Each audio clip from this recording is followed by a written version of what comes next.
My name is Chris, and I work at an indoor water park as a slide attendant in LA. Most of my responsibilities consist of ensuring the safety of guests and the water slides. Basically, I'm the one who tells people when they could slide down and always makes sure someone comes down the slide before letting others go. It was an easy job, but you definitely have to pay attention as management takes safety very seriously. One day on what was supposed to be my day off, my manager calls me asking if I could cover a shift as someone had called in sick.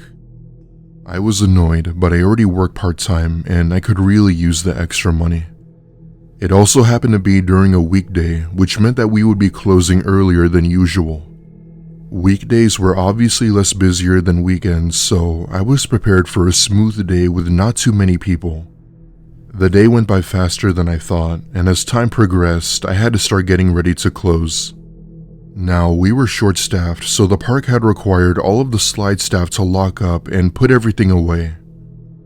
I hated doing this, as the key to lock the gates would often get stuck in the lock itself. It was an old mechanism, so I guess it was understandable. Anyway, I'm heading over to another area of the park when I hear, of all things, someone whistling. Though it wasn't the type of whistling you do when trying to get someone's attention. It was more so the whistling you do when you're basically bored or walking around. The weirdest thing was that this whistling had this tone to it that actually sounded kind of nice and didn't seem to be far away. In that moment, I couldn't tell if it was a man or a woman, but if I had to put my finger on it, I'd say it was a male. Assuming that there must have been a guest here, I make my presence known by calling out to them that the park was closed. However, instead of replying to me like anyone would, the whistling continued. Now, as per policy, we were required to directly go up to people who didn't leave, and that's what I did. The whistling seemed to be coming from the top of a water slide and only seemed to not stop. Annoyed as hell, I walked the 4 flights of stairs up to the water slide expecting to see someone at the top, but instead saw no one. Also, the very second I got to the top, there was nothing but silence. I felt a chill run down my spine and figured that maybe the person had gone down the water slide. In a sort of confused state, I run down the stairs, but at the end of the slide was not a soul. My only guess was that this person was somehow inside of the slide, but that checked out when I had looked inside. This water slide was very narrow and straight, meaning it didn't have any loops or curves, so I was able to see inside easily. When I didn't find anyone in there, I went on my way, but not without hearing that all too familiar whistling. This time at the top of the slide once again. I found myself asking if someone else was up there, only to hear no response. For whatever reason, it was at that moment when I began to feel like I was being watched, and that's when I decided it was time to go. Long story short, I finished locking up before clocking out, not wanting to think about the whistling.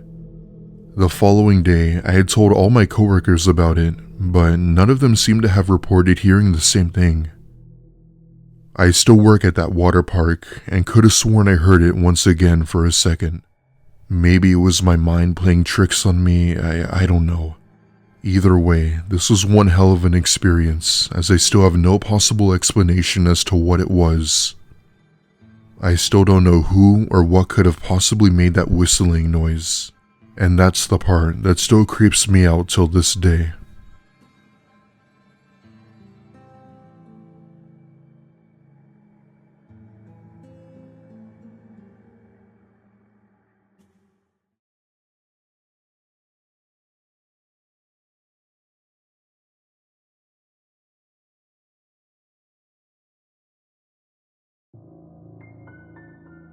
Before I begin, I want to start off by saying that this is apparently something that happens way too often to people, especially to girls like myself. My name is Rachel, and this happened back in 2012 at a water park in South Florida. I won't disclose the name of the exact water park, as I don't want this being pushed out further than it already is. It was my 14th birthday, and my friends and I were spending the day at the water park. It was me, my best friend Kate, my friend Alyssa, and my other friend Samantha. My parents had given all of us money for the admission and even threw in some extra cash for food. They gave us the okay to go off on our own, but only with the condition to come back at the meetup point every 2 hours. That seemed like a reasonable request, and we had our fun riding pretty much all the water slides that were available. At one point, we had gone to an attraction where they had those big pools with jet waves. However, seeing as to how many people were in the pool, we didn't feel comfortable swimming with dozens of other people. Samantha recommends we go get something to eat first and that the pool should die down soon. A little ways away from the pool was this concession stand that mainly served stuff like burgers and chicken tenders. Now, right beside this stand were bathrooms that appeared so disgusting that we didn't even want to go into. We agreed to eat there as there was no one else around, which we didn't mind at all. We get our food, sit down at a nearby table, and start eating while talking about whatever stupid high school girls talked about. Katie was talking about a boy she had liked in her chemistry class when an older gentleman we had never seen before comes up to us out of nowhere. In his hand is a handheld flashlight, and he proceeded to say the following. "Hey, the lights in the bathroom aren't working. Could one of you come in with me and hold the flashlight while I pee?" Keep in mind that this man was a lot older than us, so asking us teenage girls to basically watch him pee was shocking enough. I spoke up saying that we were fine and that an employee could possibly help him. However, instead of getting the hint to leave us alone, he disregarded what I had said and insisted we help him. Katie, being the older and protective friend she was, put her foot down and told the guy to get lost.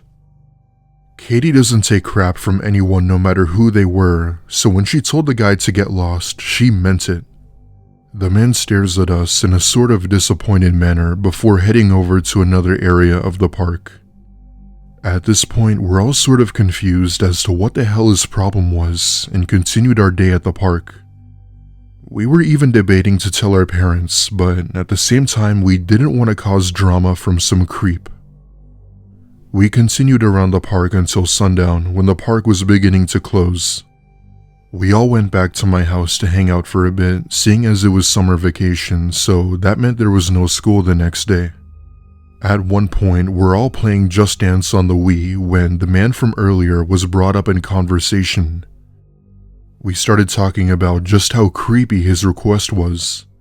In the moment, you wouldn't really think too much of it, but when you sit down and actually reflect, you start to understand. It wasn't until Samantha chimed in and said something that made our skin crawl. You know, he never went into the bathroom in the first place. How would he know the lights didn't work?